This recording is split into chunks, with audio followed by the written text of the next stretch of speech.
Friends, இது வந்து Wednesday morning கொஞ்சம் கிச்சன் க்ளீன் பண்ணலான்ட்டு கவுண்டர் டாப் வந்து எடுத்து வச்சுருந்தேன். தானும் அதுக்குள்ளே வந்து விளையாடிட்டு இருந்தான். அவங்க அப்பா இருக்கிறதால தான் தைரியமாக இதிலலாம் இறங்குறது நான்.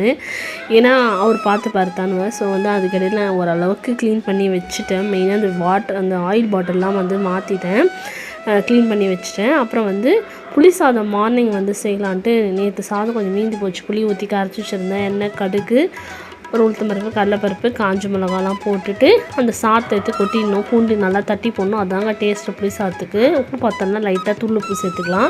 இதை ஒரு நல்லா அந்த புளி வாசனை போகிறவெல்லாம் கொஞ்சம் நேரம் வதக்கி நிறுத்திட்டோம்னா புளி சாதம் ரெடி ஆகிடுச்சு. தனுக்கும் அப்பா புளி சாதம் சாப்பிடுவாங்க. நான் கஞ்சி குடிக்கலான்ட்டு சத்து மாவு கொஞ்சம் அம்மா அரைச்சி கொடுத்துருந்தாங்க. ஸோ வந்து நான் அதுதாங்க எடுத்துகிட்டு இருந்தேன். நம்ம மந்த்லி ஒன்ஸாவது இதுமாரி வந்து லைட் ஃபுட் சாப்பிட்ணுன்னு சொன்னாங்க. குப்பை வண்டியும் வந்துச்சு, குப்பையும் கொண்டு வந்தாச்சு.